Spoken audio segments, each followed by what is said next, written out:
Welcome to talkSPORT Golf. I'm Sean O'Brien and I'm with ex-Ryder Cupper and Sky Sports analyst David Howell. David, how are you? Once a Ryder Cup player, always a Ryder Cup player. Absolutely. I don't know. Goodness me, I thought we were like presidents. I'm very well, thank you. Yeah, lovely to be here. I jest, but it's a lovely thing to have an introduction with, so thank you. And how much does it mean to you that you were on a Ryder Cup team twice, and not only on any Ryder Cup team, on two winning Ryder Cup teams? Well, that's the point. Yes, I wanted to play. That became my life's goal once I turned pro, once I realised I could earn a living chasing a little white ball around the field. My next goal eventually became to play in a winning Ryder Cup side. It's what inspired me. It's what made me get up every day and do the things that needed doing. So yeah, I lived my dream. Did it twice, home and away, like the complete set of Ryder Cups in a way. So very lucky to play a small part in two amazing teams. And yeah, it's a small club of people that can say they've been on a winning Ryder Cup side. It's a fairly small club that's played in it whatsoever. So very proud, and it follows you through life. You see other Ryder Cup players. There's just an acknowledgement that you've been there, done that, and that's great. Even smaller club that can say they've won an away Ryder Cup. Very rare thing to do. Of course, you did it in 2004. How difficult is that? And what would you say is the secret to success there? Well, it didn't seem that difficult. It was my first match, and I just contributed 1 point, which was my little there you go. And I was part of just an amazing team. I bow to the greatness of the main players that week: Westwood, Clark, Montgomery. Crikey, I go through some more with amazing. Miguel was brilliant. What was interesting about that team is everybody contributed a point. I remember Thomas LeVay, eventually he won his singles. Luke had played brilliantly. Sergio was amazing. Everybody played their part. Myself and Paul Casey chipped in a point. Poulter the same. And I think the key to winning away from home, or any Ryder Cup ultimately, is for everybody to contribute. And let's face facts, if you do that, you're going to get close. That's the reality. And that's going to be key this time round, no doubt about it. So it was easy for me. I just chipped in with 1 point. It probably didn't feel so easy to those great names that I mentioned, who had to go out time and again, 36 holes a day, putting points on the board. I bow to those that can go out and play 36 holes and play well for all of them and come home with points in the afternoon. That's a monumental effort. Yeah, you do yourself a disservice, because I have seen the birdie on 17 that day with Paul Casey. That was an electrifying moment. Just talk me through that. Yes, that was my big moment, no doubt about that. Certainly in that match, we were up all day. I'd played really well. Paul had done the same. We dovetailed nicely. We played with great energy. As two rookies, we saw it in the right manner. We had a great time. That's what we decided to do. Let's just have the best time of our lives today. This is amazing. That's the way we went about it. And that was going really well until Chad Campbell holed a 45-footer on the 16th for us to go one down, having been up most of the day. And I remember saying to Paul as we walked to the next tee, well, let's little team talk sort of thing. I said, let's just hit the best shot we possibly can right now. My 6-iron came out perfectly. And I was probably even more proud of holding the putt, to be honest with you. With everybody watching on and watching the scoreboards change sort of negatively for us over that half an hour period, we're having a tough morning after an amazing first day. And I hit this great putt that went right in the middle. And then, as we had done all day, I did that bit. And then Paul played the last like a hero. And I think we were the first rookies to win, certainly away from home, in about 20 years on debut, which was thrilling, obviously. Yeah. So, nice to have had a nice, a big moment in that first Ryder Cup. It certainly set me up for the next one as well. Yeah, incredible memories. And one thing that struck me from covering a Ryder Cup is how little of the event is spent playing it. Like, it feels like there's so much going on all week. Can you just speak to kind of like what the players will be going through now in the build-up? It feels like everyone wants a piece of your time. How do you unwind and relax? Yeah, well, back then, I think I had I had 3 weeks, certainly 2, and I had to withdraw from a tournament because I was shattered and slightly injured when I qualified for the first time round.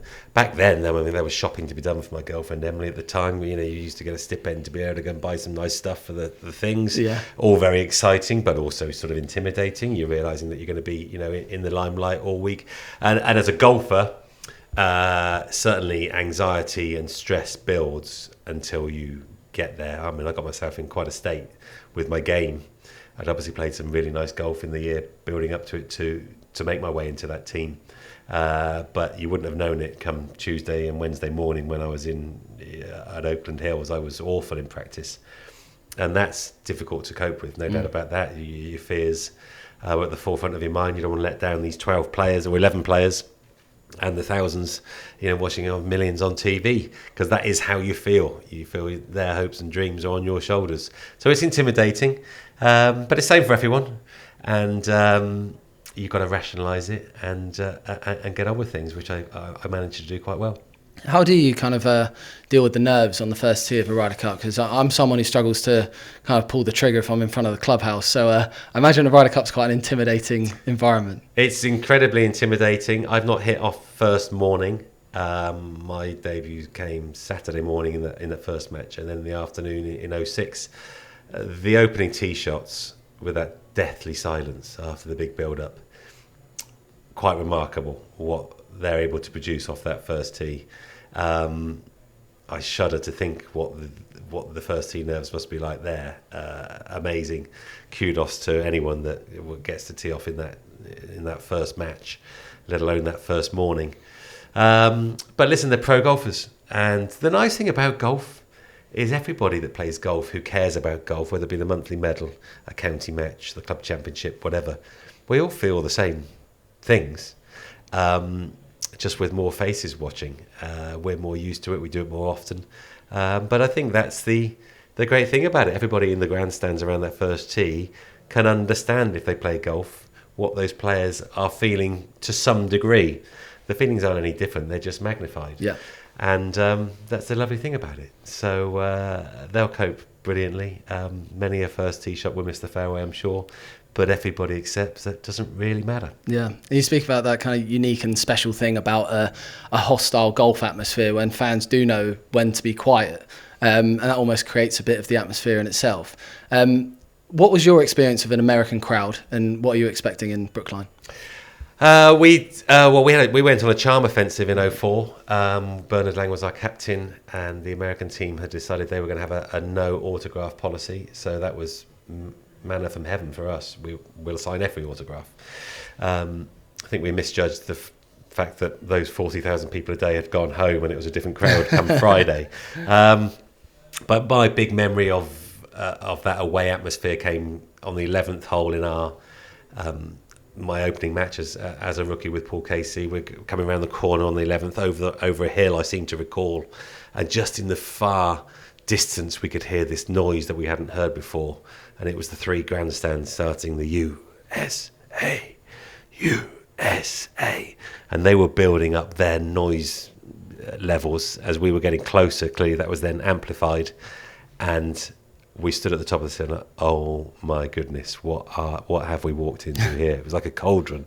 Yeah. Amazing.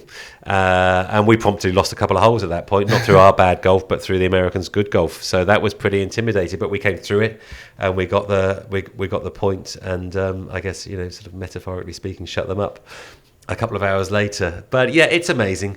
But you just have to find a way to block it out. I have always been a person, kill them with kindness. Yeah. That's always been my way, and it's probably not a bad motto to have. Yeah, 100%. And got to touch on 2006 as well. Of course, we remember that as Darren Clarke's Ryder Cup, obviously the outpouring of emotion on both sides following the passing of his wife, Heather. What was your kind of experience of 2006? Yeah, well, it certainly was Darren's Ryder Cup, and that's absolutely the right way to remember it, because that's how it felt to all of us. It was my second match. I was, slightly more experienced, clearly.